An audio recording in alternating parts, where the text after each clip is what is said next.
Esperando que Ruth me avise. Ahí estamos en vivo. Hola a todos.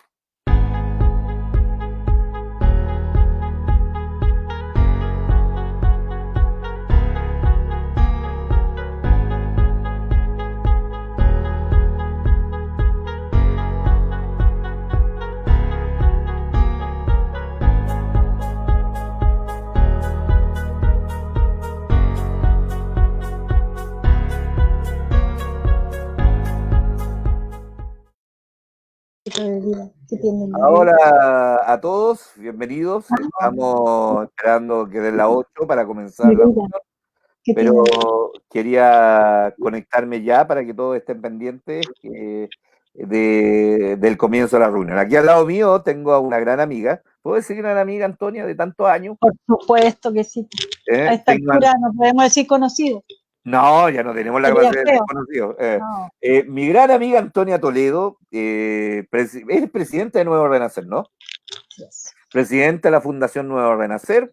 Mi nombre es Felipe Tapia, tengo hartos cargos, pero vamos a decir que soy director de ProSocial Work, que es el que nos invitó a este espacio. Y estamos esperando a Jenny Ansani, que se cayó su conexión, y por eso no la tenemos ahora, pero esperemos que llegue en los próximos minutos. ¿Cómo has estado, Antonia? Cuéntanos cómo está tu salud, que es lo más importante en la vida. Bueno, mira, media complicada, ya yo creo que el viejazo. Además que este año ha sido bien complicado, bien difícil, y mucho tiempo en la casa ya me está como colapsando. A mí me gusta el trabajo de terreno, me gusta estar siempre en actividad, haciendo cosas, ayudando a los pacientes, haciendo campañas de prevención en las calles, en las ferias, y creo que de alguna manera igual eso me ha traído alguna consecuencia, y estoy como complicada en mis partes de mis huesos. ¿Ya? He estado bien complicada, me cuesta mucho el movimiento con las piernas, tengo un problema en un brazo, que tengo una tendinitis severa con el manguito rotador, y bueno, ahí entonces como te digo, he estado complicada en la parte motriz, la parte física, pero igual con ganas y con mucho deseo de seguir ayudando, seguir apoyando a los pacientes oncológicos, y con muchas más ganas de salir luego a la calle y salir libre, salir sin mascarilla, salir tranquila, salir a reconocer que me saludó, porque a veces ni siquiera sé que me está saludando, y yo creo que también les pasa, ya, y ganas de ir al campo unos días, y así, pero las ganas todavía están nomás, no se pueden concretar. Yo ahora cuando salgo nadie me habla del bigote, pues. Lo tengo que claro, tapar con la mascarilla. No te lo entonces, claro, entonces Eso no pasa. la paso bien. Claro. Yo me encerré el 15 de marzo. Sí. Y cuando me dio la trombosis, que fue como en julio, agosto, ahí decidí encerrarme totalmente porque las posibilidades de morirse son altas. Claro Estos sí. gobiernos no nos da muchas posibilidades de mantenernos vivos no, en la práctica. Menos Entonces, nosotros. claro que somos de alto riesgo, entonces tenemos que cuidarnos para evitar que nos muramos, porque al final es eso. Claro que sí. Tantos viejitos que se han muerto.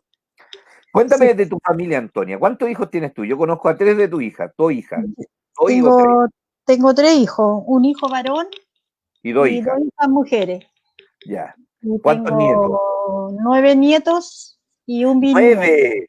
Sí, y un bisnieto. ¡Wow! Tengo una familia grande. Fernando Ruth nos está preguntando el link para poder reproducirlo. Así que si lo puedes poner en redes sociales, Ruth, el link del live de YouTube, para que todos puedan tenerlo en sus canales. Estamos preparando todo, ¿cierto? Así ven cómo nosotros funcionamos. Ruth, Atenas, que muchos de ustedes conocen, es nuestra productora, está ahí atrás trabajando para que nos veamos bonitos los dos y coordinando todo este programa nuevo que se llama StreamYard, que nos permite hablar como si estuviéramos en un canal de televisión. Es bacán, muy bonito. Y cuéntame más, Antonia. Tienes 2 hijas, una de las hijas tuvo 5 hijos y la otra tuvo 4 hijos. Dime que así, No, porque No, ¿No? las dos hijas tienen 4 hijos cada una y mi hijo Wow. varón tiene una niñita, Ahí está una, ahí está todo el una, equipo. una morochita amorosa, muy Ah, sí, he regalona. visto fotos de ella, es chiquitita, Sí, tiene como 5 años, ¿no? 4 o 5 sí, años. sí, sí, Sí, sí, sí, sí, sí, muy linda. Yo me sí. encontré con tu hija cuando fuimos a la protesta, ¿te acuerdas? Cuando nos juntamos La en marcha del el... ballet. Sí, En el- sí, ahí, ahí conocí a tu hija, estuvimos caminando juntos. ¿No? sí, sí, Sí. sí, las Porque marchas. para que todos lo sepan, nosotros hemos ido a hartas marchas Sí, y siempre estamos adelante, entonces nos vemos las protestas de atrás. Y siempre nos hemos encontrado un millón de veces, pues al final sí, decidimos mejor juntarnos porque hacíamos más números. claro. Bueno, yo Pero, siempre va mi hijo, mis nietas siempre van, mi familia siempre cuando hay marchas, algo así, siempre están y ellos siempre me apoyan, siempre están conmigo marchando porque es importante también el apoyo, o sea, aquí no es que yo vaya porque soy paciente oncológica, sino que ellos también de alguna manera les afectó la enfermedad, entonces, sí, y el claro. apoyo y dicen que les gusta lo que hace la mamá y lo pasan bien, se entretienen. Son como las marchas de protesta que no tuvieron ella cuando en su tiempo de estudiante. Claro, claro. No, y además son marchas bonitas porque al final lo que nosotros tenemos es una protesta que va más allá de la situación coyuntural. Es un problema que se arrastra por años Claro que sí. y que está orientado al avance científico, está orientado hacia el entender la humanidad en la salud y todas esas cosas. Jenny, ya llegaste. Sí, porque no me di cuenta, se me descargó el celular y se me apagó. No hay Tuve que problema. conectarlo, esperar que cargara aunque sea un minuto, pasarme el enlace al correo. Ya, muy bien, muy bien. Baja un poquito la cámara para poder verte completa. Y vamos a empezar ahora sí. Estábamos conversando, ya estamos en vivo, Jenny. Nos están viendo en Argentina y estamos con los canales todos prendidos. Así que bienvenida. Yo quiero contarle dos historias para presentar estas dos grandes mujeres que tuve el honor de poder invitar hoy día. Quiero empezar con Antonia, solo porque tiene la A en el nombre. Antonia, una vez estábamos en una de estas tantas protestas que nos juntamos en la calle y se enfrenta a mí y me dice, oye, ¿es verdad que Maxi Vida cobra 250 lucas por atención? Y yo quedé una pieza, helado. Porque yo dije, ¿de dónde sacó esa información? Y como no la conocía, esto fue hace 10 años atrás, como yo no la conocía, le dije, ¿y tú qué sabís de Maxi Vida? ¿Por qué no buscáis información y te informáis bien? Y le empecé a decir, y me cayó re bien esta señora, porque o sea, estábamos gritándonos en medio de la calle porque había harto ruido, y empezamos a conversar, y me encantó porque no fue con liviandades conmigo, me las tiró y me las puso ahí, y yo le dije, es esto, esto y esto, nosotros no cobramos por nada, y te puedo mostrar los balances para que veas que no cobramos por nada. Y me dijo, ah, ya, ok, estamos bien entonces. Y se fue, pues. Después mi mamá, que fue la presidenta de Maxida muchos años, me dijo, ah, sí, la Antonia es así. Tranquilo, porque es re buena. Y he visto a Antonia pelear con presidentes, con ministros, levantando la mano y diciendo, esto no es así, y luchando por los pacientes con cáncer de mama. Y yo no la acompañé porque tenía mucho trabajo en INACAP, ¿cierto? Pero mi mamá estuvo en cada una de las posturas de sostener frente a la moneda y logró que le dieran tratamiento a algunos pacientes de cáncer de mama. Y eso es lo que uno recuerda en cada reunión. Pues en cada reunión, cuando estamos los dos sentados ahí y llegan estas grandes autoridades que se autonombran las grandes autoridades, ¿cierto?, a opinar, los que hemos estado en la calle peleando centímetro a centímetro por la salud de los pacientes ha sido Antonia y algunos más como ella, que lamentablemente muchos ya se han ido. Entonces, esta es la primera presentación que quiero hacer. No hables todavía, Antonia, para presentarla a las dos y las voy a dejar hablar porque me siento orgulloso de tener una amiga como esta. Y Jenny Arzani, que tengo el honor de decir que fue mi jefa de carrera en un momento muy difícil de su vida. Yo cuando la conocí, ella me recibió con una sonrisa. Yo siempre he sido profesor cacho, pero ella me recibió con una sonrisa y me dijo, Felipe, qué gusto conocerte. Me han dicho que tú eres una persona muy creativa, por no decir que era desordenado y hacía escándalo venir acá. Y me dice, qué rico trabajar contigo. Ahora ya no es jefa de administración, que era su cargo cuando la conocí, ahora es coordinadora de gestión docente de INACAP Apoquindo, donde trabajé tantos años. Y, y ella se enfrentó al cáncer. Cuando yo la conocí, un día desapareció de la oficina. Yo pregunté por ella, no estaba, pedí la patué de llamarla, y ella me dijo, y esto me sorprendió: Felipe, estoy súper bien, tengo cáncer de mama, pero estoy súper bien. Y vamos a luchar por esto. Tengo el WhatsApp por ahí que me impresionó. Y ese es el tipo de mujeres que quería conversar en esto, en la conmemoración del mes del cáncer de mama. Así que yo no hablo más. Antonia, y después Jenny, por favor, preséntense ante nuestro público. Antonia. Hola, buenas tardes. Gracias, Felipe, por la presentación, de verdad. No me queda mucho que decir.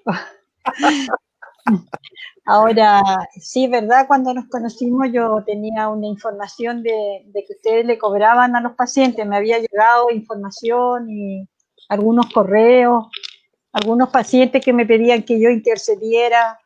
Entonces, sí, estaba esa molestia y yo, bueno, ya me conoce, yo prendo con agua, o sea, yo soy muy frontal. Entonces yo dije, ya, yo voy a preguntar y voy a saber quién es la persona. Entonces, en ese día que nos encontramos, que me dijeron, mira, esa es la persona con la que tú tienes que aclarar el tema de cáncer de Maxi Vida. De Entonces, leucemia. claro, yo voy directo a la persona, o sea, Sí, sí. creo que es lo que hay que hacer y bueno, eso me ha generado grandes amigos como tú y como otros más y también grandes enemigos. Sí, claro. ¿Ya? De repente yo digo que uno de mis dones es el poder ir de frente, de cara, y también es un gran defecto porque gente no lo entiende y acarrea así muchos problemas. Y el pararme frente a la autoridad, yo digo que cuando uno tiene la convicción de que lo que está haciendo está bien y que va en beneficio de otras personas y que uno se empodera y se informa de lo que uno está haciendo como líder social, yo creo que uno tiene que ser realmente un representante de sus representados. Entonces yo voy a las reuniones y yo voy con la camiseta de mis pacientes a quienes yo represento. Y yo voy con los dolores de ellos, con los conflictos que ellos tienen, con el drama que ellos tienen de no tener los dineros para comprar sus medicamentos, para comprarse vida, como yo le he dicho muchas veces a la autoridad, porque en este país el paciente oncológico no se muere, yo creo que a consecuencia del cáncer o por el tratamiento del cáncer, se muere por la falta de medicamentos, por la falta de humanidad de un sistema y de la gente que está en la cabeza de ese sistema, que no son capaces de ver las necesidades de las personas, principalmente las personas en las poblaciones, ¿verdad? Las personas más vulnerables, y ellos buscan miles de resquicios para no entregar la cobertura de los medicamentos, que son muy caros, y nosotros no tenemos la culpa que los medicamentos sean caros. Entonces, yo no tengo miedo a enfrentarme a la autoridad. Yo creo que a la autoridad no hay que temerle, yo creo que hay que respetarla, pero creo que hay que ser capaces de también de decirle a ellos qué está bien y qué está mal. Y cuando nosotros vemos que está mal, debemos de ir con una propuesta y tratar de en conjunto mejorar lo que está mal, porque esa mejora va a ser en beneficio de los pacientes oncológicos. Además que yo, aunque quisiera, no puedo sacarme nunca la marca de ser yo también una paciente oncológica y que también ha tenido que vender cosas de su casa muchas veces para poder cubrir un medicamento. Me he tenido que ir a poner a veces a las colas de la feria con otras enfermas de cáncer a vender cositas que nos regalan para poder comprar mercadería para ayudar a algunas. Entonces yo lo he vivido. Como yo lo he vivido, no me puedo olvidar y no me puedo hacer como que el problema no existe. El problema sí existe y el problema sí está. Y doy gracias a Dios todos los días porque puedo tener fuerza para seguir visibilizando lo invisible. Porque los pacientes oncológicos en este país, hay muchos que somos invisibles y nos tienen escondidos debajo de una alfombra. Yo soy capaz de levantar esa alfombra sola y que todos los pacientes salgan conmigo a la calle a protestar, a colgar sostenes o a poner zapatos en la calle e invitar a la autoridad a ponerse los zapatos de los pacientes oncológicos. Yo creo que hay mucho por hacer todavía y espero que Dios me siga dando vida, fuerza y salud para seguir haciéndolo. Sí, yo creo que sí, Antonio, porque tiene una fuerza que supera a todos nosotros largamente. Gracias, Antonio. Sí. Ahora, yo quiero, Jenny, si me permiten la patué y la falta de, de delicadeza, me gustaría que empezaras a hablarnos, porque cuenta una historia maravillosa, desde que tenías $2.000, agarraste a todos tus hijos y te viniste para aquí. De esa Venezuela preciosa, que es maravillosa para mí, que todavía... Sí, Venezuela definitivamente no, porque yo tuve el privilegio de nacer en Venezuela. Es un país de verdad muy hermoso, lleno de grandes contrastes y que teníamos un estilo de vida para no ser un país desarrollado bastante bueno. Lamentablemente, cuando llegó el comunismo, una narcodictadura, que es lo que tenemos en Venezuela, el país poco a poco se fue derrumbando.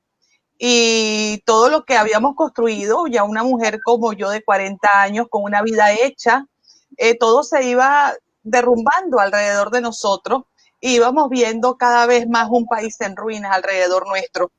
Eh, yo siempre había trabajado en la universidad, yo trabajaba en la Universidad de Carabobo, mi alma mater, donde estudié mi pregrado, posgrado y después fui profesora de pregrado y posgrado allí. Teníamos fuertes lazos con esta universidad y llegamos a ganar tan poco que hasta el personal de limpieza ganaba más que nosotros, que eran los sueldos, digamos, un poco más bajos para que ustedes puedan ver la comparación. Y los que seguíamos asistiendo porque amábamos la universidad, amábamos la docencia. Entonces todo este país se fue cayendo delante de mí, empezaron muchos familiares, amigos que ya no estaban a irse del país. Y yo, al ser una mujer viuda y con 2 niñas, una de mis niñas es especial, yo tenía mucho miedo de tomar decisiones. Pero una vez en la empresa donde trabajaba en el día, había un señor que vendía algo una bebida que se toma en Venezuela, que es a base de arroz y leche, que se llama chicha. El chichero de al frente, que tenía un carrito, así como lo separan aquí en Chile a vender mote con huesillo. El chichero de al frente, una vez fuimos a comprar y no estaba, y nos dijeron otros, no, vendió el carrito de chicha y se fue para Panamá. Entonces yo dije, hasta el chichero se fue, ¿qué hago yo aquí? O sea, todos se están yendo. Entonces, bueno, empecé a tomar las realidades y ya yo había vendido casi todo lo que podía venderse para seguir subsistiendo en dictadura, ya que del sueldo nadie vivía, ni nadie vive en Venezuela. Entonces vendí ya el último auto que me quedaba y con eso mandé el dinero aquí para arrendar un departamento en Chile, para comprar los pasajes, y me quedaron $2.000. Y con eso armé mi vida en 3 maletas y les dije a las niñas, ¿saben qué? Nos vamos. Y nos vamos a Chile. No conocíamos Chile. Mi primera opción de emigrar era países que yo conocía, pero las puertas se me cerraron allí. Dios me abrió las puertas, fue para Chile. Entonces, bueno, tomé la puerta abierta y llegué acá en el mes de octubre del año 2016 y todo para mí era nuevo. Yo viendo todo alrededor sin saber qué me esperaba, sin conocer acá absolutamente a ninguna persona con una confianza extrema que fuera chileno, para nada. Tenía un amigo aquí que se había venido primero, que fue quien me hizo el favor de arrendarme el departamento, pero fuera de él no tenía más nadie, pues. Y así llegué, empecé a buscar trabajo y me di cuenta que aquí en Chile tener muchas profesiones no era bien visto para tener un trabajo, tener como que muchos títulos. O sea, si tú estás muy calificado no te dan el empleo, si estás medio calificado no te dan el empleo, y $2.000 no duran mucho en Chile con 2 niñas, ¿sabes? Entonces empecé a hacer mucho currículum y mi computadora se llenó de currículum de camarero, de garzona.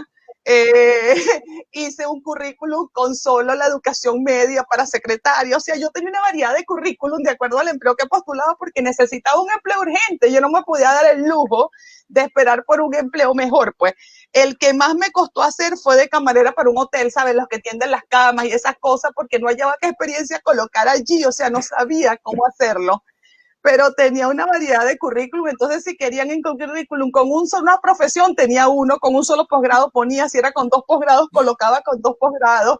Entonces, bueno, y así hasta que conseguí un empleo en el mes de diciembre del 2016, habiendo llegado en octubre. Conseguí un empleo en una distribuidora de alimentos en La Vega. Ah, mira. Y empecé a trabajar allí. era una empresa muy pequeña que empezó algo muy familiar y había crecido mucho y necesitaba ser reestructurada. Entonces ese fue mi primer empleo, reestructurar una empresa. Acá, entonces, bueno, diseñé manuales, hice organigrama, reasigné funciones, hicimos inversiones necesarias para el crecimiento, pero ya llegó un momento en que ya yo no tenía más nada que hacer allí, pues. Y mi expectativa era hacia lo que yo me había desempeñado un poco a Venezuela, hacia el área académica y también gerencial administrativa. Entonces, en esos 6 meses que yo estuve trabajando allí, lo que hice fue sí armar un buen currículum con toda mi experiencia y empezar a pasarlo por las plataformas de búsqueda de empleo. Y empecé a repartir currículum en cuanto empleo había que se parecía a mí con el sueldo. Esto yo calculo que por hacer esto son 3 millones de pesos. Pues yo ahí colocaba 3 millones de pesos, mi sueldo esperado. Si era para gerente, yo creo que ese sueldo es 2 millones, yo colocaba. O sea, yo empecé a buscar en ese tiempo empleo así, hasta que un día estando allí me llaman de INACAP y yo no sabía que era INACAP, porque yo pasaba al menos 1 hora al día mandando currículum. Entonces yo imagínense, en 1 hora al día mandando currículum, yo había días que podía mandar hasta 50 currículum en un día. Wow. Entonces cuando me llamaron de INACAP y me dijeron que era, no, es una universidad, y yo, oh, wow. Y después me fui a una entrevista allí, y eso era como los concursos de Miss Venezuela. Fuimos muchos a una entrevista, después quedamos 3, que éramos los 3 semifinalistas, y de allí me dijeron que si yo quedaba, me llamaban al mes, y pasó el mes y no me llamaron. Yo agarré, como se dice en Venezuela, un guayabo, que es así como un desamor cuando te dejan. Sí, yo agarré un guayabo muy grande y wow, me puse muy triste, pues perdí, no era para mí después que estuve en todo el proceso, pero después de pasado el mes me volvieron a llamar y era para mí, y así fue como Dios me abrió las puertas y empecé a trabajar en INACAP en el mes de junio, un 27 de junio del año 2017. Comencé a trabajar hasta ahora, que todavía estoy allí trabajando. Ahí la conocí. Después, como al año, yo la vi a pasar en los pasillos nomás, hasta que un día me dicen que ella va a ser mi nueva jefa.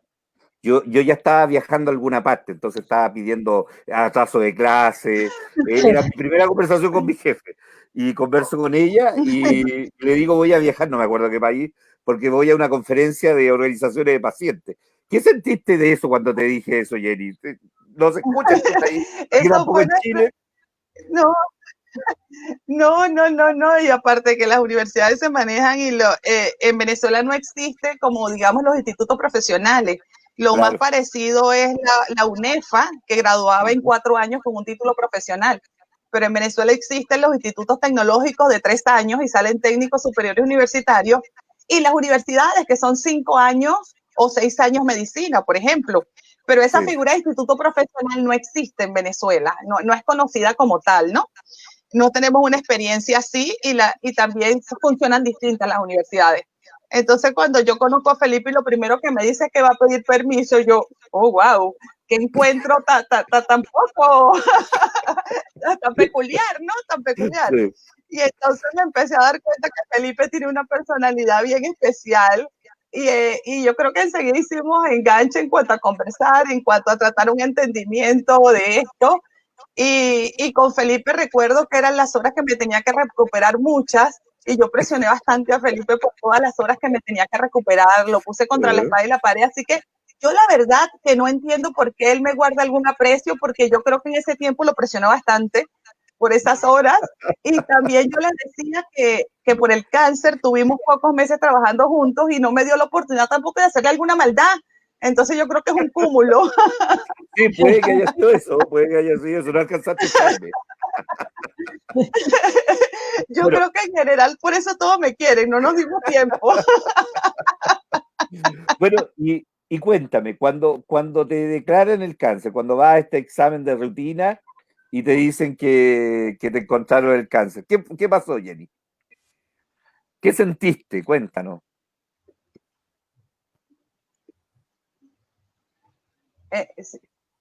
¿Sí me escuchas? Si me puedes repetir, porque creo que el internet como que falló un poco, no sé si a mí a ustedes. ¿Me puedes repetir la pregunta? Sí, y es una pregunta delicada, así que tómala como una pregunta delicada. Cuando te dijeron, yo me acuerdo que fuiste a un examen de rutina y te encontraron el cáncer. ¿Qué pasó por tu cabeza?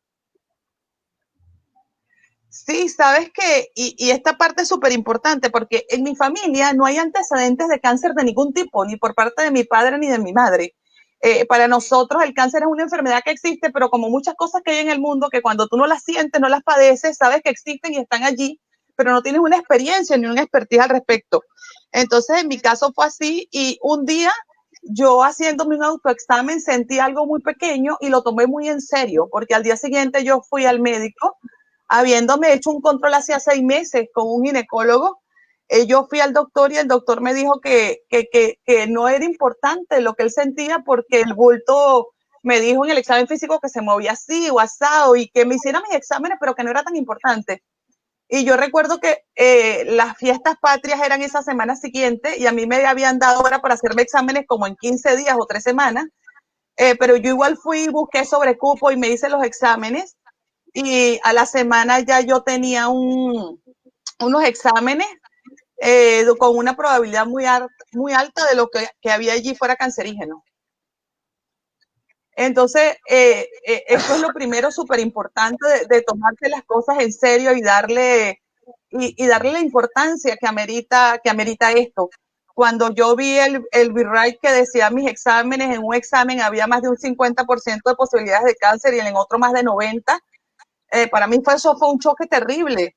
Yo recuerdo que yo leí eso, nada más ese resultado de los exámenes de la eco y la mamografía estaba en 1 metro y yo tuve una crisis de pánico. Yo pensé que me iba a desmayar. Fue una persona a quien quiero mucho y que no voy a decir su nombre, pero ella se siente aludida y sabe de quién estoy hablando.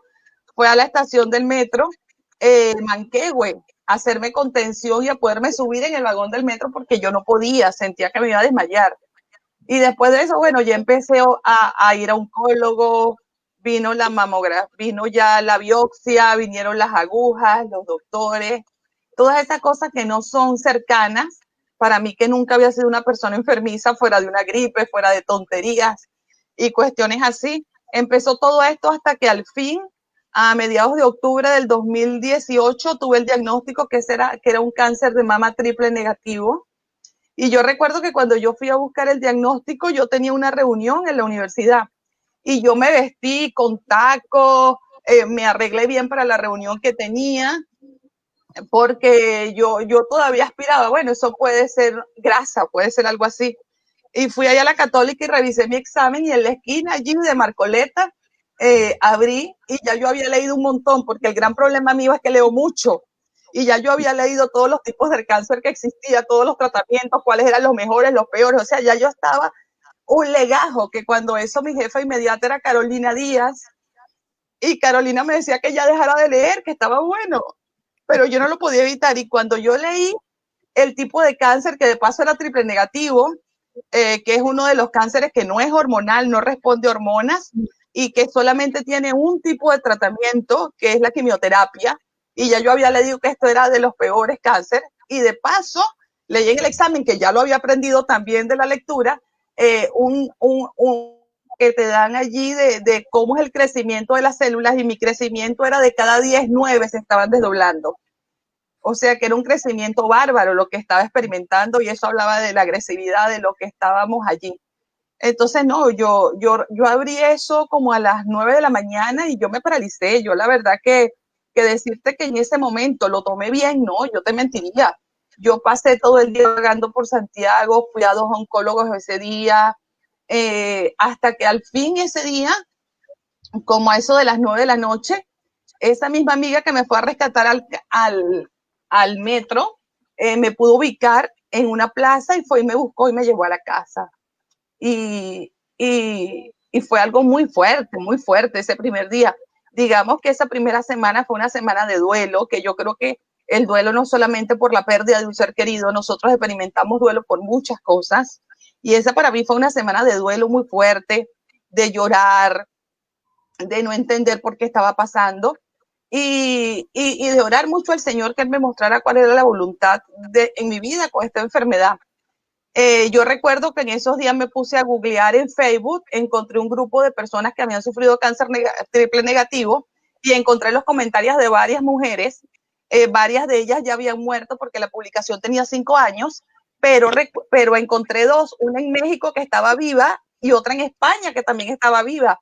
Y les escribí por Facebook y me dieron su WhatsApp. Todavía son amigas mías pues todavía a veces nos escribimos y ellas me dieron consejos del tratamiento y las dos coincidieron en que deprimirse era terrible para el cáncer. Entonces lo hablé con el médico y el médico me dijo, no hay nada peor que deprimirse para el cáncer. Y yo dije, pues hasta aquí llegó el duelo.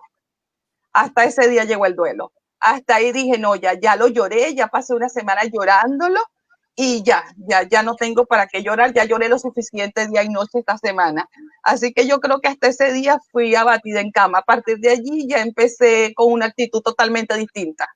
Y todo lo que me decían, no, eso no lo puedes hacer, pues no lo hago. Sí, ahí me levanté. Por eso el segundo consejo, que es súper importante, vivir los duelos, llorar cuando tengamos que llorar, hacerlo, es súper importante. Que nadie te diga que no llores, que nadie te diga que te ves bonita cuando estás en el tratamiento del cáncer, porque tú tienes derecho a ser tú, a sentirte como te sientas, a vivir tu enfermedad. Yo creo que es algo súper importante.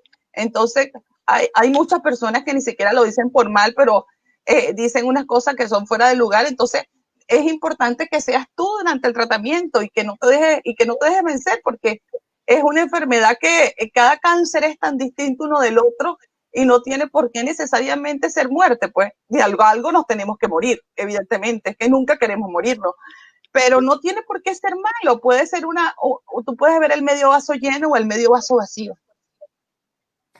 Antonia, ¿y qué puedes decir tú sobre la prevención? ¿Cómo es un paciente de mama, de cáncer de mama, o una persona normal que tiene que cumplir 35, 40 años, una mujer normal, acuérdense que a los hombres también les puede dar, ¿qué es lo que debe hacer una mujer de 35, 40 años, Antonia?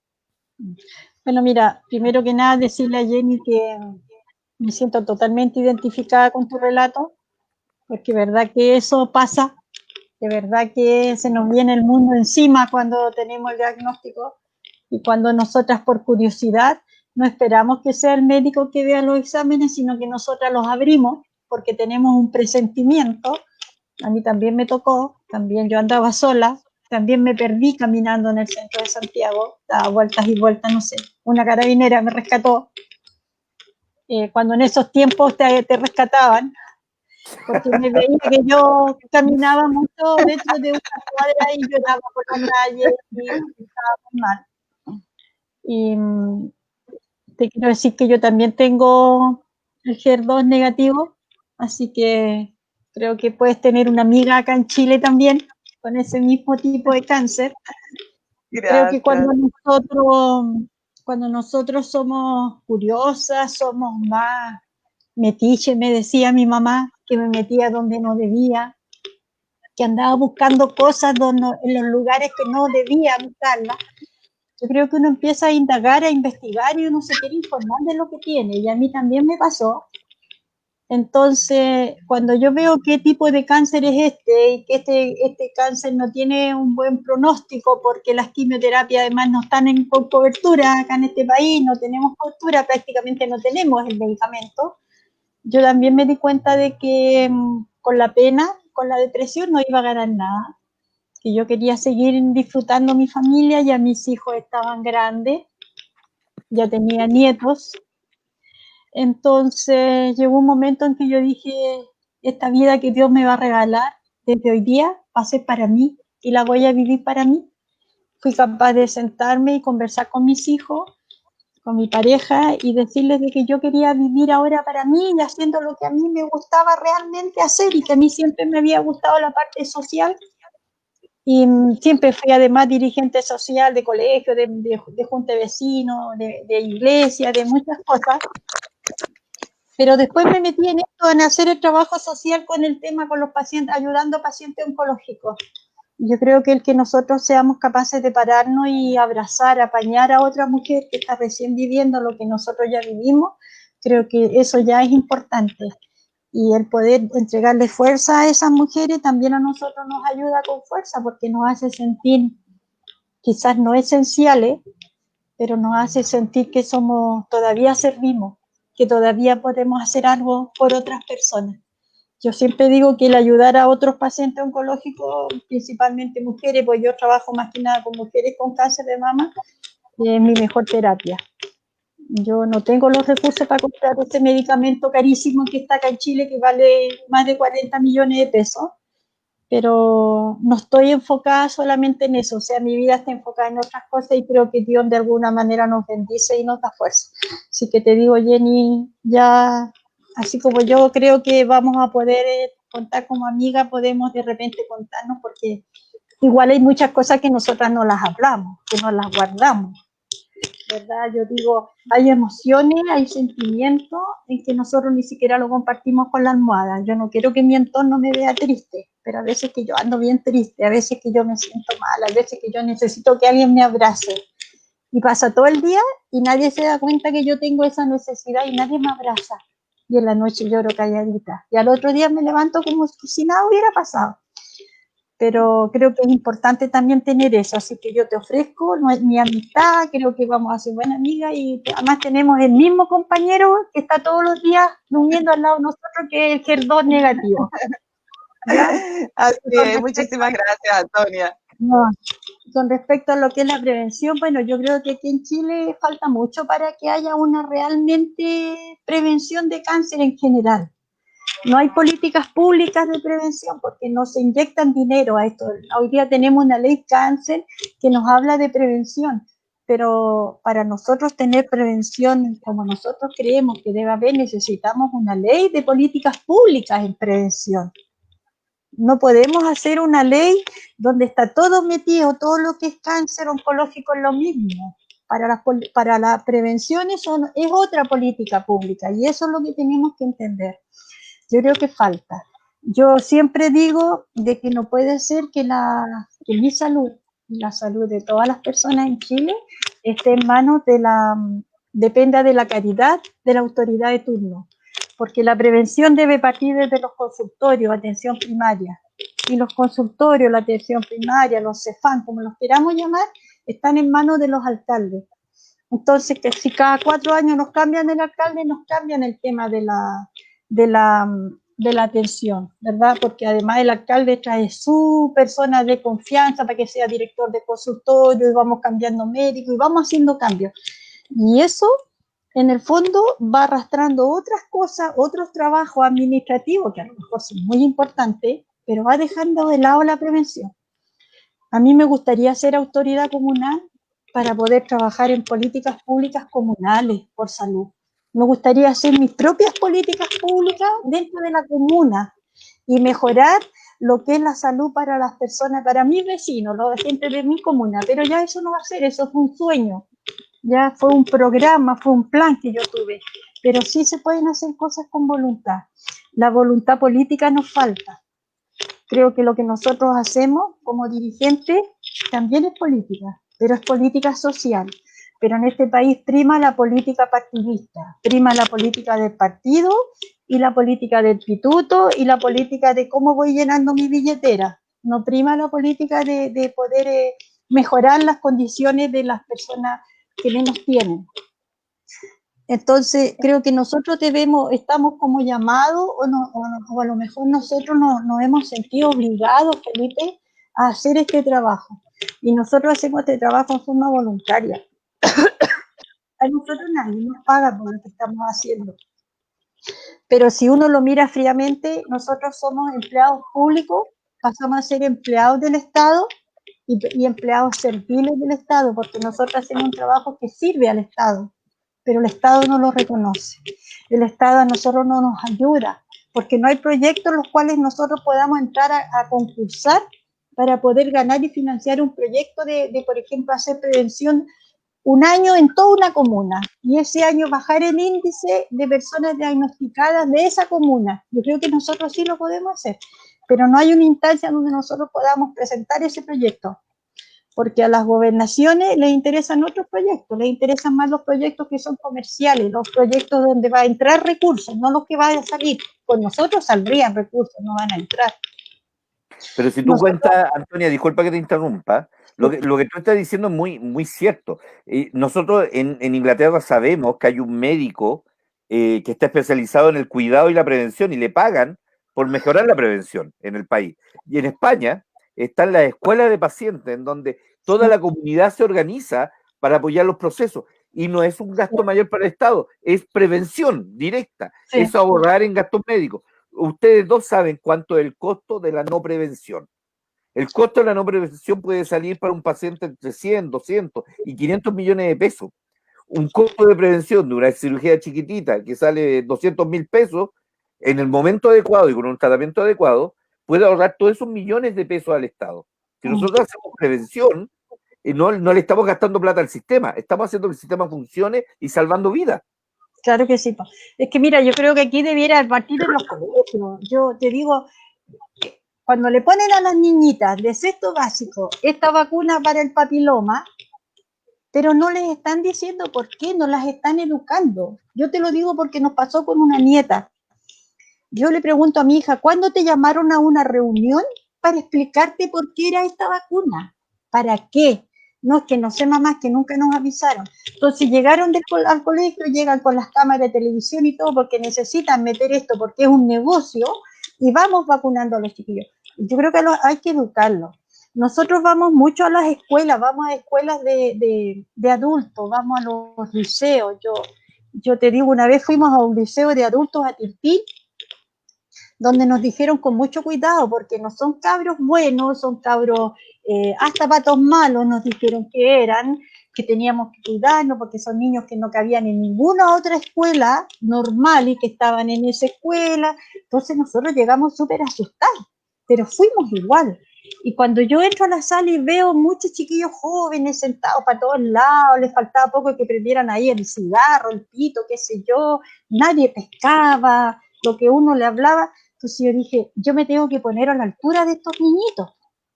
Yo no puedo pretender que ellos se pongan a la altura mía. Entonces yo les empecé a hablar y empecé a hablarles como mamá y como abuela. Y empecé a lograr la atención de ellos. Y empecé a preguntarles preguntas tan tontas o tan ridículas o tan sin respeto para muchos, como el que yo le diga a unos que estaban ahí pololeando, agarrándose por todos lados dentro de la misma sala, y que yo le diga a la niñita, ¿por qué tú permites que tu pololo te agarre las tetas? Entonces todos me quedan mirando y se provocó un silencio. Entonces yo le digo, tus tetas las tienes que cuidar porque no son juguetes de tu pololo, y por ahí empecé a hablarle. Y resulta de que la niña después llorando me dice, ¿sabe? Mi mamá se murió de cáncer de mama y a mí nunca nadie me ha hablado como me habló usted. Yo digo, con mayor razón te tienes que cuidar, y empiezo a hablar. Y después yo le digo a los niños cómo tienen que cuidarse el cáncer de testículo y todo. Yo les decía, yo no tengo testículos, chiquillos, pero nosotros nos hemos preparado para esto. Entonces yo te digo, yo creo que aquí uno tiene que hacer un trabajo. Y aquí a nosotros yo siempre he dicho que se debería de permitir que nosotros, que tenemos la experiencia de los años que estamos con estas organizaciones, poder formar monitores de prevención. Monitores de prevención. Yo presenté un proyecto a la Intendencia, se lo presenté a los CORES, se lo presenté al Ministerio de Salud, a la Unidad Oncológica. Mira, lo he presentado en todos lados, lo he presentado en algunas municipalidades, en poder formar monitores de prevención. ¿Y quiénes serían los mejores monitores de prevención? La gente que está con nosotros en nuestras organizaciones, que además son pacientes que lo han vivido, que tú puedes transmitir el mensaje de una manera diferente. Entonces yo creo que cuesta mucho. Yo te digo, mi hija por mi tipo de cáncer, no sé Jenny si a ti te lo dijeron, mis hijas cada 6 meses tienen que estarse haciendo mamografías y ecos mamarias. Y mi hijo varón cada 6 meses se tiene que hacer ecos mamarias, porque yo puedo haber transmitido mi cáncer a mi hijo varón. Es más factible que a mis hijas mujeres. Pero mi cáncer además es un gen mutado, porque viene de la familia. Entonces tenemos que estar constantemente, entonces también es como tú le vas a decir a tu hija, mira, sabes que te tienes que cuidar. Después a las nietas, como yo le digo a mi nieta que tienes que empezar a cuidar, ¿ya? Y cuando no tienen 35 años hay que pagar la mamografía, pues. Sí, porque el sistema GES nos dice, la mejor manera de prevenir el cáncer de mama es haciéndote la mamografía una vez al año. Pero resulta que el GES cubre a partir de los 51 años la mamografía gratis y es cada 3 años. Entonces, si me dicen una vez al año, debería de cubrir el GES una vez al año. Si me tú dicen sabes que el comienzo de los 35. Claro, si tienen antecedentes, debería ser antes. Entonces, el otro día yo escuchaba una señora, una famosa en la televisión, y ella decía, menos mal que la mamografía no es tan cara. No, no es cara, vale alrededor de 15.000 pesos. Pero ¿cuántas familias hoy día en este país, cuántas mujeres no tienen esos 15.000 pesos? No los tienen. Y como además no tienen información, porque no tienen una vida que donde se puedan informar mucho, porque a lo mejor se tienen que autopostergar, porque son jefas de hogar, porque trabajan, porque tienen que preocuparse de los niños, por 1000 razones, llegan tarde y no tienen información. Entonces ahí uno tiene que llegar con la información, hablar. Nosotros salimos a hacer campañas casa a casa en las zonas rurales, ya como quien va a hacer una campaña política, y vamos con un folleto que lo financiamos nosotros, y nosotros vamos casa por casa, aló, de repente no, ay, no, nada con los evangélicos, no, nada con los políticos, no, señora, no es política, por favor, regáleme un minuto, y tienes que empezar a mostrar y hablar al tiro, o sea, no puede entrar, señora, disculpe, no, tienes que entrar al tiro, como decimos en Chile, rompe y raja, decirle, mire, sabe que yo vengo a hablar con usted porque estamos haciendo prevención de cáncer de mama. ¿Hay alguna persona enferma de cáncer en su familia? Porque es la única manera de que la señora nos escuche, romperle el hielo. Y hay que romper el hielo con hielo, porque cuesta mucho. Entonces, pero si nosotros hiciéramos campañas masivas, campañas a través de la televisión todo el año, ¿ya? Yo te digo, si la gente que tiene escuelas de fútbol o los futbolistas que hablan en la televisión fueran capaces de decir a los papás, si usted inscribe un niño en una escuela de fútbol, junto con inscribirlo y con comprarle los zapatos de fútbol, cómprele un protector, porque un pelotazo a sus hijos después le puede ser un cáncer de testículo. Pero la gente no lo sabe. ¿Entiendes? Entonces, ¿cómo yo le digo a las mamás, mira, ese sostén es muy bonito, es hermoso? ¿Ya? Las chiquillas se ponen unos petos preciosos, que los usan como petos nomás, nada. Yo no se los ve, pero cuántas veces yo veo así niñas, yo digo, oye, ese sostén le hace mal a esa niñita no debiera estar usando eso, porque ella está recién empezando a formar su mamá, debe usar un sostén que esté adecuado y que corresponda. Entonces, no hay educación. Si nosotros no educamos en nuestra población, difícilmente vamos a poder llegar a una buena prevención. Es difícil. Es muy difícil, yo te digo, ahora los niñitos están todo el día con el teléfono, todo el día conectados a internet, por Dios, y eso también les hace mal, también les puede provocar un tumor. El otro día yo creo que más de alguien comentaba, yo te digo, la niña esta, la Daniela Campo, operarse de 2 tumores en sus glóbulos oculares. Pero, y ahí quedó, porque lo de ella era benigno, pero ¿qué pasa con una mujer de población, con un niñito que sea de una familia pobre? Que eso le pasó porque está todo el día con esta cuestión de la radiación del internet metido. Entonces hay que educar mucho. Yo creo que es una tarea de todos, es una tarea donde todos importamos y de alguna manera nosotros tenemos que provocar que las autoridades que tenemos se comprometan de verdad y se pongan en los zapatos del que está enfermo de cáncer y no tiene. No el que esté enfermo de cáncer y tiene plata para salir a atenderse al extranjero, operarse al extranjero, comprarse las quimios caras y todo. No, pongamos en el zapato del que esté enfermo de cáncer y hoy día no tiene los recursos. Porque todos tenemos derecho a vivir hasta cuando nosotros decimos, hasta cuando Dios quiera. Pero morir en forma digna. Para mí morir en forma digna, y perdón que lo diga así tan fuertemente, es recibir toda la atención que está en un país disponible. Por supuesto. Nosotros somos afortunados porque hemos podido superar esta enfermedad, luchar contra ella. Hay otras personas que no lo han logrado. En Chile hay un montón de compañeros nuestros que no han logrado terminar su proceso. Y por algo, Jenny, nosotros estamos en esta batalla, porque han habido amigos nuestros que han caído y años después hemos logrado el medicamento para esa persona que si lo hubiera tenido no se hubiera ido. Yo y Antonia tenemos un listado gigantesco de personas, amigos, que trabajaban con nosotros y que ya no están, y por eso somos tan fanáticos de esta obra, porque sentimos que somos de los pocos que estamos intentando cambiar el país y mostrar que la sociedad tiene que ser un poco más humana.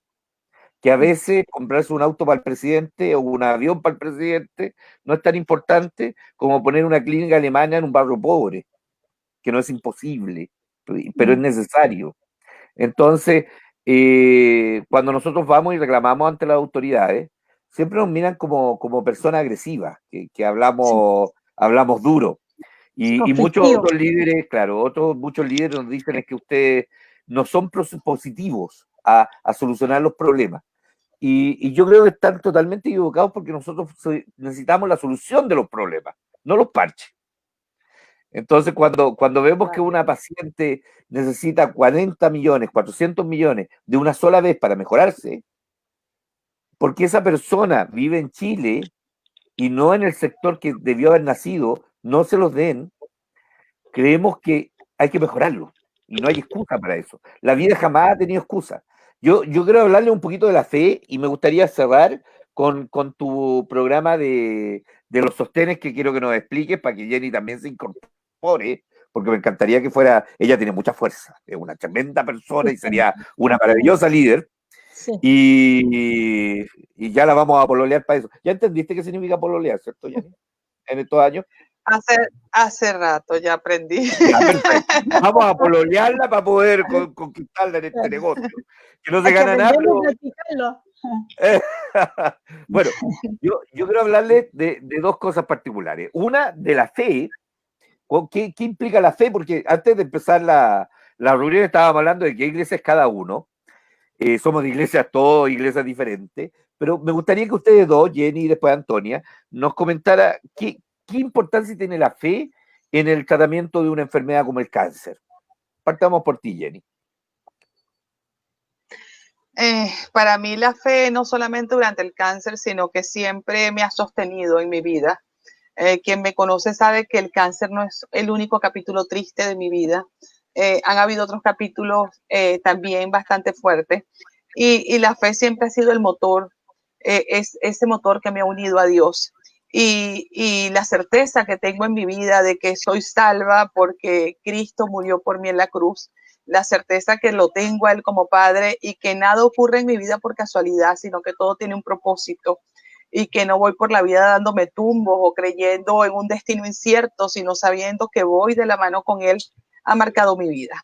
La verdad que creo que voy a vivir en este mundo hasta que Dios así lo permita y mi vida no acaba ni por el cáncer ni por ninguna otra cosa hasta que la voluntad de Dios en mi vida termine.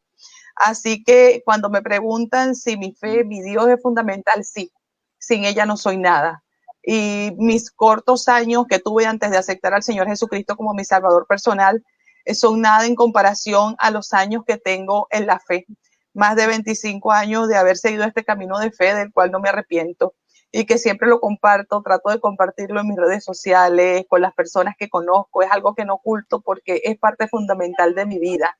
Y quien me conozca y quien a veces me alabe por algo, no es a mí que me está alabando, siempre se lo digo, cuando ven alguna fortaleza en mí, cuando ven algo bueno, es la obra que ha hecho Dios en mi vida. Es como cuando un perito arquitecto hace algo y alguien ve un edificio, entonces no es el edificio, es quien lo hizo y eso es la obra de Dios en mí.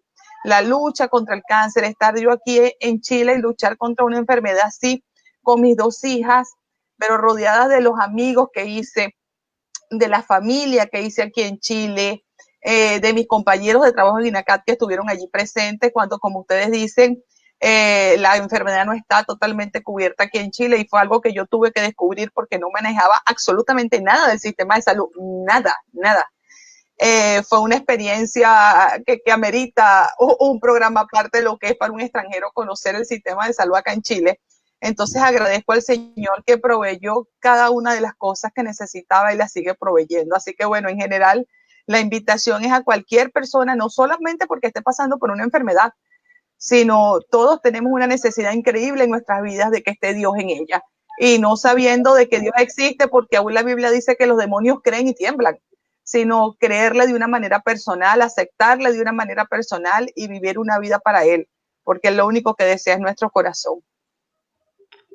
Muchas gracias, Jenny. Antonia. Bueno, mira, yo nací en una familia católica Mi abuelita era muy católica, mi abuelita pertenecía a los grupos de la iglesia, Sagrados Corazones, todo esto, ¿ya? Las señoras que rezaban los rosarios. De hecho, la iglesia del barrio donde yo me crié fue construida por los vecinos del barrio, porque eso era un sitio vacío, un potrero, decían ellos, y ahí se iba a hacer un convento. Entonces la gente del barrio con un curita que había, que iba de repente, se organizaron y mi abuelita nos contaba que ellos llevaban un ladrillo, un adoquín, una banquita, una tablita, un tarro y se hacían con eso panca y ellos iban a la misa. Y después hicieron la campaña en que entre los mismos vecinos fueron juntando cemento, arena, ladrillos para construir el templo, que es un templo hermoso.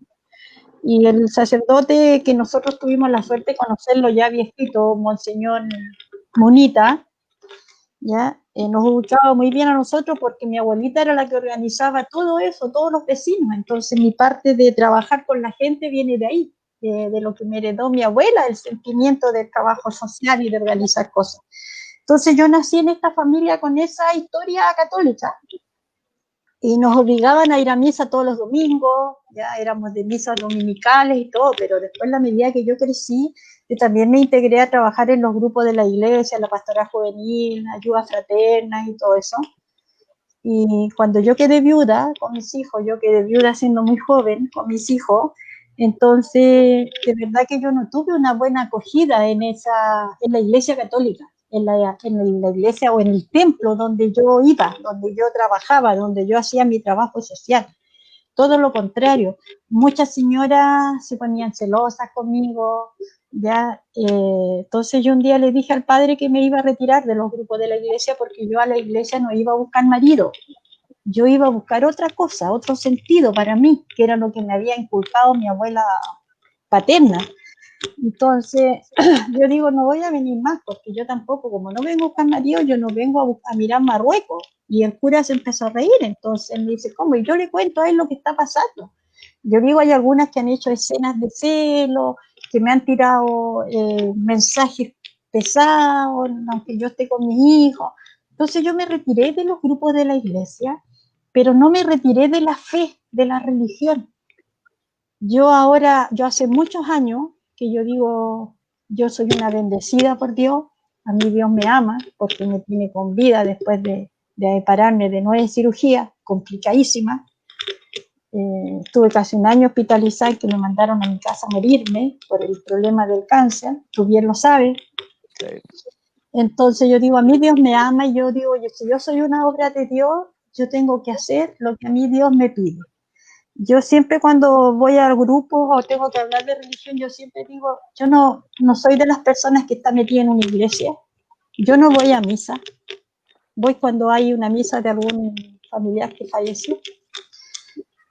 Y yo no ando para en las esquinas gritando gloria a Dios, no camino con una Biblia bajo el brazo, pero camino con Dios todos los días a mi lado. ¿Ya? Y yo digo, para mí la fe es fe con obras. Si yo no hago obras, para mí es fe muerta, no sirve. Entonces lo que yo hago de ayudar a pacientes oncológicos, tú bien sabes, Felipe, que yo voy a ver pacientes oncológicos en situación de calle, señores que viven debajo de un tejito, señores que hoy día hay algunos que tienen una carpita, que a veces no tienen que comer, que ponerse, que si llueve se les moja toda su ropa y hay que llevarles una frazadita, una parca, algo. Yo voy a ver a esos pacientes y para mí eso es fe y eso es obra, porque yo digo, yo estoy dándole a ellos, estoy ayudando. Entonces, para mí es mucho más valioso ayudar así que estar en una iglesia, en un templo, en una casa. Yo siempre he dicho que mi casa es templo, que mi casa es casa de Dios. Y también he dicho que a mi casa no entra cualquiera. No entra cualquiera, porque yo como que de repente presiento cuando la gente viene como en otra onda. Yo las puertas de mi casa no se abren para cualquier persona, y lo reconozco. ¿Ya? Y no es porque sea egoísta ni nada, es porque yo siento que aquí en mi casa hay algo que a mí me protege y hay alguien que me dice, no, para, o sea, más allá de la puerta no puede pasar. Y trato de llevarme muy bien con la gente que tiene los mismos pensamientos o sentimientos que tengo yo. Yo jamás discuto por la religión, porque siento que no tiene sentido. Cada uno tiene su creencia y vive su fe a su manera. Como te decía al principio, mi pareja, porque yo soy viuda, Jenny, hace muchos años también, pero ahora hace 15 años tengo una pareja nueva porque Dios también puso a esta persona en mi camino, porque para mí es así, porque Él es el que me cuida y todo, vivimos los dos solitos con nuestros perritos. Y Él tiene una religión totalmente diferente a la mía, porque Él es mormón. Entonces, Él va todos los domingos de terno y corbata a su iglesia, y a mí no me importa. A mí no me importa. Y después él llega justo cuando ya yo tengo el almuerzo listo y vamos a almorzar. Entonces, él me dice, hay tal cosa, tal actividad en la iglesia, que bueno, sí, hay tal ceremonia en la iglesia, sí, que bueno. Pero yo no voy a su iglesia, porque yo digo, ¿a qué voy a ir a su iglesia? Si yo no entiendo cómo ellos están viviendo esa fe. Y como te digo, yo no soy de iglesia. Yo con lo que me pasó no soy de templo. Porque yo aprendí a conocer gente que se dice, que se pone una camiseta, una coraza diciendo que creen en Dios, pero en el fondo lo que hacen no es ser hijos de Dios. Fue como yo me sentí. Bueno, ustedes dos tienen la cualidad que hacen grandes obras. Y las dos las hacen en silencio. Yo no voy a decir lo que he visto en Facebook con Jenny, pero hacen grandes obras, ¿cierto? Y están trabajando ahí. Por eso es importante que se conozcan ustedes dos, para que puedan construir algo mucho más potente. Quiero decirte un segundito. Sí, nosotros en nuestra organización tenemos una niña, una amiga que es venezolana, ¿ya? Y ella llegó acá a Chile también buscando un futuro mejor para traerse sus hijos. Y el año pasado, justo el día de Año Nuevo, ella le avisaron que a su hijo lo mataron la noche de Año Nuevo en Venezuela. ¿Ya? Y ella no tenía cómo ir a su país porque todavía no encontraba un trabajo acá y todo, bueno, se le ayudó y todo. Ella está bien comprometida en el trabajo nuestro y siempre que nosotros vamos a alguna zona rural a hablar con gente o hacemos una charla, ella siempre dice, el cáncer no hay que vivirlo para sentirlo. Y yo creo que es muy sabio lo que ella dice. Y ella tiene tantas ganas de trabajar, tantas ideas y tantas cosas, y ella dice, yo conozco esto y esto para el cáncer, pero esto de acá, como tú decías delante, esto de acá de cómo lo tienen que vivir y cómo lo tienen que hacer ustedes en Chile, no lo conocía. Por ejemplo, ella estaba impactada la primera vez que fuimos a apoyar a un bingo a una paciente de cáncer, y que no se lograba reunir la plata, no se lograba reunir nada, porque se reunieron menos de 1 millón de pesos y todo lo que tenían ahí para vender era consignación y tenían que pagarlo. En el fondo les quedaban como 300.000 pesos de ganancia del bingo y un sacrificio de toda una noche, toda una familia. Y ver a la paciente muy mal, pero ahí preocupada igual ella de todo, de que esto resultara bien, y a las 2 semanas nos avisan que falleció. Entonces, ella estaba muy impactada y decía, ¿sabes qué? No, esto no puede ser. Y como yo ahora dice ella, Chile, yo vivo acá y en mi segunda patria, porque se trajo a su hijo menor acá, lo tiene con ella y ahora está trabajando bien. Ella dice, yo tengo que trabajar porque aquí es donde estoy y porque yo conozco esta realidad. Entonces, tengo que de alguna manera devolver la mano de lo que me han dado. Y ella es súper comprometida. Y yo sé que ustedes, los venezolanos y colombianos, son súper comprometidos en esta parte solidaria, en la parte social. No sé si en el país de ustedes no será como se da acá en Chile, en que dependemos mucho de la caridad, de las campañas, de los bingos, de las rifas para poder juntar a veces para algo. No sé si se dará en ustedes, pero a ellos les ha extrañado y ellas están súper comprometidas trabajando con nosotros. Para mí, yo las adoro, somos hermanas. Ella es mi hermana venezolana, yo soy su hermana chilena y así. Es muy rico trabajar con ustedes. Tienen otra manera de inyectar energía. Tienen otra energía, pues tienen otra energía totalmente diferente a la nuestra. Sí. Yo sí, siempre digo que los chilenos somos grises. Nosotros siempre somos así como los chilenitos, pobrecitos, todos más chiquititos. Y eso yo creo que marca una diferencia. Yo agradezco a la migración porque nos ha mejorado como especie. Los chilenos estábamos muy encerrados en esta isla llena de cerros y gracias a ustedes estamos saliendo al mundo. Yo siempre cuando venía de algún viaje yo le decía, es que no podemos ser así los chilenos, podemos hacer de esta otra forma. Y todos me miraban con cara de, algo que bueno, para terminar, gracias a la migración tengo una nieta negrita. Ah, mira, bien. Tengo una nieta negrita, pero su mamá es dominicana.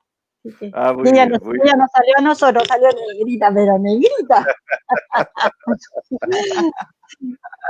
Díganme, para cerrar esta entretenida conversación que hemos tenido, ¿qué podemos dejarle de positivo a las personas que nos están escuchando? ¿Qué podrían decirle a estas personas que están viviendo el cáncer, a estas personas que tienen un familiar con cáncer, a estos políticos que con suerte nos van a escuchar? ¿Qué podríamos decirles positivamente para que nos vayamos contentos de esta conversación? Vamos con Jenny, partamos con Jenny. Yo lo último que quisiera decirles a todos los que están pasando por esta enfermedad, que nosotros las que le hemos vivido en carne propia sabemos los estragos que trae consigo, porque como yo le decía a mi doctor, cuando uno vive el cáncer es como cuando una plantita se está deshojando y uno ve que las hojas están cayendo, el deterioro que causa en el cuerpo, los efectos de todo el tratamiento, ¿cierto? Entonces eso causa inevitablemente también una depresión al verte que pareciera que te estás muriendo en vida lentamente con un tratamiento que debería ser para la salud. Entonces no es fácil, pero yo creo que con Dios todo es posible. Entonces mi primer consejo para todos es que busquen a Dios de todo corazón, que de la mano con Dios cualquier tragedia o cualquier alegría es mejor, siempre de la mano con Dios. Y obviamente que hay cosas que reformar en cuanto al sistema. En muchas de las cosas que dijo Antonia, estoy totalmente de acuerdo, habiéndolos vivido. Pero claro, yo tengo una visión, porque yo vengo de un país que estaba también y donde no hay salud, donde no hay nada, donde es que absolutamente nada, ni siquiera un antibiótico se consigue. Entonces, con esta visión que yo traigo, de que ni siquiera un antibiótico se consigue. Una amiga hace poco me decía que a su bebé le mandaron un antibiótico y consiguió uno vencido y se lo tuvo que dar vencido, porque era mejor dárselo vencido que no dárselo, es lo que ella consideraba, hasta ese punto donde no se consigue ni una aguja para inyectar a un paciente. Entonces, encontrarme en Chile con el cáncer, creo que fue lo mejor que me pudo pasar y no en Venezuela. Así que también agradezco que el cáncer lo pasé aquí en Chile y agradezco a toda la familia que hice acá y que me ayudó con eso. Muchas gracias, Jenny. Antonia. Sí, bueno, mira, a pesar de todo no estamos tan mal como pareciera, porque hay países que están peor que nosotros, pero porque los sistemas políticos los han llevado hoy día a ese deterioro y a esa falta de recursos para cubrir las necesidades de las personas. Entonces, yo creo que aquí, lo que decía antes, la política de partido tiene mucha culpa de lo que está pasando en Latinoamérica. Estamos cayendo en manos de malos políticos, de politiqueros, ¿ya? Pero yo le podría decir a la gente que está hoy día afectada por cáncer que además esta no es una enfermedad para vivirla solo. En esta enfermedad hay que vivirla acompañado, ¿ya? Independiente de que uno esté con la familia al lado y todo eso, creo que estas organizaciones que existimos son importantes y son necesarias. Y las puertas están abiertas, entonces hay que buscar la compañía también de repente con los pares, para poder hablar con los pares porque hablamos el mismo idioma, porque lo que yo te decía, hay cosas y emociones que nosotras sentimos que no sabemos cómo expresarlas y cómo decirlas, y a veces nuestro entorno las entiende menos todavía. Yo siempre digo, a veces tenemos ganas de llorar y no sabemos por qué, y lloramos y no sé por qué, y mi entorno no entiende por qué estoy llorando y termina molestándose. A veces pareciera que estoy enojada y no estoy enojada, solamente que quiero a lo mejor estar sola en un momento, porque estoy pasando un proceso de emociones. Es que a mí nadie me enseña a manejarlas, las tengo que ir aprendiendo sola a manejar mis emociones, y si nosotros estamos unidos, estamos agrupados y lo podemos conversar entre nosotros, entre los pares, nos vamos a entender. Y lo que a veces uno necesita un abrazo, nada más. A veces uno no necesita yo no quiero que nadie me diga vas a estar bien, yo quiero que me digan voy a estar contigo o estoy contigo. Entonces son muchas cosas que cuestan, y yo creo que de alguna u otra manera nos invitan a organizarnos y a vivir esta enfermedad en unidad, pero a estar adentro de estas organizaciones.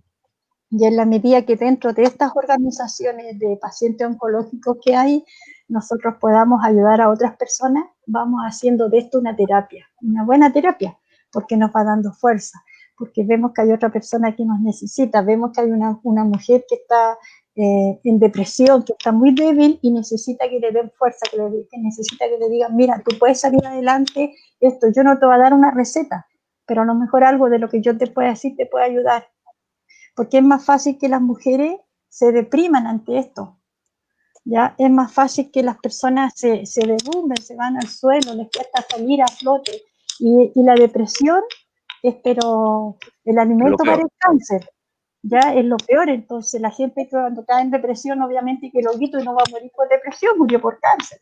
Entonces yo creo que hay una tarea muy grande todavía queda mucho por hacer, todavía nosotros podemos dejar una huella y dejar un legado, porque alguien debe de continuar este trabajo que nosotros hemos empezado. Yo tengo el orgullo de decir, somos la primera organización de pacientes oncológicos que nació en este país, ¿ya? Y de ahí fueron naciendo otras y otras que también tienen años, pero nosotros nacimos por una necesidad que era la cobertura de un medicamento. Nacimos por la necesidad de reclamar el derecho a la vida y nos organizamos y salimos a la calle y logramos organizarnos y estar durante más de 2 años, todos los días viernes, en las puertas de la Moneda, colgando sostenes, recolectando firmas, haciendo cicletadas, hacíamos marcha, no éramos más de 100 personas en la calle en una marcha, pero lográbamos bloquear un eje de la Alameda y caminar por ese eje, ya sin desorden, sin nada, pero sí logramos llamar la atención y llamamos la atención de las autoridades políticas, porque hoy día hay muchas mujeres que tienen el cáncer HER2 positivo y que están recibiendo el medicamento trastuzumab totalmente gratis, gracias a estas mujeres que estuvimos en la calle, gracias a las mujeres que murieron esperando que se diera la cobertura, la gratuidad de ese medicamento y no llegaron a tiempo para ellas, pero sí hoy día está a tiempo para muchas mujeres.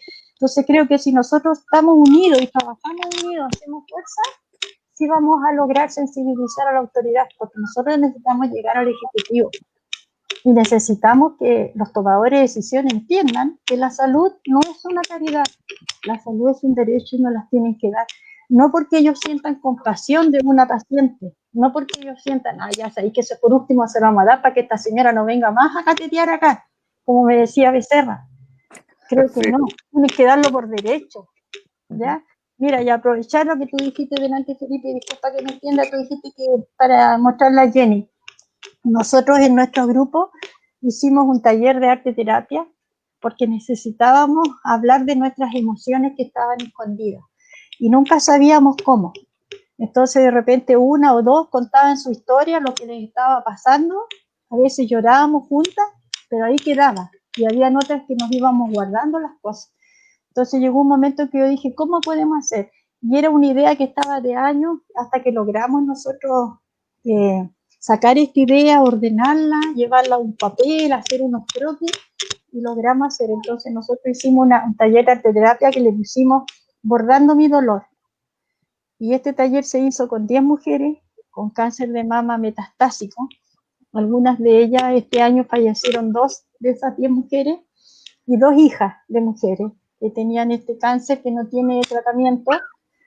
Y nosotros bordamos en los sostenes el dolor de vivir con un cáncer. Entonces, cada sostén, cada puntada, cada aguja que pasa por ese sostén es un sentimiento, es una emoción que se fue de alguna manera sanando. Porque nosotros una vez al mes, trabajamos un año este proyecto, una vez al mes poníamos todos los sostenes en un mesón y cada una tomaba sus sostenes que había bordado y contaba la historia que estaba en ese bordado. Llorábamos, nos reíamos, nos abrazábamos, pero después venía el otro día, porque nos juntábamos 2 o 3 veces a la semana a bordar, venía el otro día y volvíamos y traíamos otro sostén, después era otra historia y nos habíamos sanado y nos reíamos de nuestras propias emociones que teníamos guardadas, que a veces pensábamos que era muy grande y cuando la sacamos no era tan grande porque logramos sacarla con una aguja y una hebra de hilo. Nosotros montamos una exposición que la hemos llevado a varias regiones del país, incluso esta exposición estuvo en Colombia, en Perú y en Bruselas. La hemos sacado a 3 países, la íbamos a llevar a España, pero vino esto de la pandemia y no pudimos viajar a España, y también le íbamos a llevar a Miami, con Eva nos iba a ayudar. Quiero mostrar este que está aquí. No sé si lo alcanzas a ver. Un poquito más arriba, Antonia. Un poquito más arriba. Ahí, perfecto. Ahí está. Este dice, cáncer te llevaste a mi mamá. Esto es de una hija, ya, que su mamá falleció por cáncer de mama, que no tuvo el dinero para los medicamentos. Y a ella siempre decía que cuando ella falleciera, sus cenizas se iban al mar. Entonces, esta es la historia de ella, de esa mujer. Muéstrame el otro lado, córrelo un poquito Eh, más. Ay, no Ay, sé, se me cayó Antonia. Ahí viene, ahí viene. Un poquito, ahí está, perfecto. entonces, sus cenizas están en el mar y ahí está su hija menor, que era una bebé de 10 años, a la orilla del mar. Cuando nosotros nos dimos cuenta, ella estaba llorando y con la pelota, porque ella jugaba, tiraba la pelota y las olas le devolvían la pelota y era el juego que hacía con su mamá. Entonces aquí está esa historia y así se fueron bordando. Y esta historia era de una hija que no podía sacar, no sabía cómo expresarla. Entonces, y así hicimos muchos, tenemos más de 300, que son obras de arte. Esto nosotros lo patentamos. Este, si te fijas, es lo que te hablaba de tener que vivir por el bingo. Ahí no sé si por ahí está. Sí, un poquito más arriba, un poquito más arriba. Ahí. Ahí se ve, bueno, ahí lo corriste, porque corriste un poco más hacia el centro. Ahí, perfecto. Ahí lo vemos bien, muy bien. ¿Ya? Ahí está el Esos bingo. son los bingos de los que yo hablo, que aquí en Chile, para poder sobreponerse a un cáncer, hay que vivir en base a bingo, rifa y completar, a la caridad de lo que sí. Y esto es algo que es súper simbólico, estos son los que yo tengo en casa, porque cuando vino el periodista los mostré. Este es algo simbólico que fue nuestra protesta, que fue la cuelga de los sostenes en la moneda. Esta es historia del grupo, como grupo. Cuando fuimos a colgar los sostenes en la moneda, por ahí está la foto. Esa es la foto en que están colgados nuestros sostenes. Entonces, la invitación es así. A mí me emociona mucho toda esa historia, sí, especialmente de toda la lucha que hicieron en la moneda. Sí. A mí también. Bueno, Mira, tengo uno. amiga, Disculpa, tengo uno que de verdad que cuesta mucho y bueno, yo tengo la autorización ahora de esta paciente para mencionarlo, porque yo creo que identifica a muchas mujeres. Hay un sostén, ese se muestra en las exposiciones, yo no lo mantengo en mi casa, si no lo mostraría cada rato, donde la mujer que lo bordó, la amiga que lo bordó, cuando lo bordó nosotros no logramos entender lo que ella había bordado. Y ella dice, hace 10 años que me diagnosticaron un cáncer de mama, hace 10 años que me extirparon mi mamá y hace 10 años que mi marido nunca más me ha vuelto a tocar como mujer. Y nosotros nos quedamos mudas, porque nadie se atrevía a decir, a mí también me ha pasado, a mí también me pasa. Después lo dijimos, varias, pero en un principio nos quedamos heladas. Y eso es una realidad, y eso es algo de lo que no se habla, eso es algo de lo que las autoridades o todas las campañas de prevención que se hacen en este país lo ocultan. Es como que yo me enfermé de cáncer de mama, no importa, porque a los 3, 4, 5 años me mejoré, que a los 5 años no tengo una recaída, estoy bien, pasé, estoy al otro lado, no me voy a volver a enfermar, no. Es un peligro latente. Y todo lo que emocionalmente encierra esta enfermedad es lo que no se habla. Entre eso, los abandonos de las parejas. Yo creo que de esa manera, hablándole a la gente así, y nosotros con este taller que hicimos, estos bordados, hemos logrado llegar a muchas mujeres, sensibilizar a mucha gente, concientizar a muchas mujeres, y muchas mujeres que dicen, ¿sabe qué? Nunca me he hecho una mamografía, pero ahora voy a ir y me la voy a hacer. Y después nos llaman, ¿ya? O me mandan a mí por WhatsApp esto para que yo les vea el resultado de la mamografía y que les diga si tienen acá o no tienen cáncer. Y yo digo, no, tienes que llevársela a tu doctor. Yo no puedo, yo sí he visto, yo sé leer porque el doctor me enseñó cómo leerla. Pero yo no le puedo decir a una señora, no, ¿sabes qué? Yo digo, no, tiene que ir a su doctor, pero tiene que ir luego. No deje pasar el tiempo. Pero yo te digo, sí se logran cosas y yo creo que es la mejor manera de ayudar a la prevención. No hay otra en este país hoy día, desgraciadamente. Bueno, Antonia, Jenny, ha sido un placer conversar con ustedes.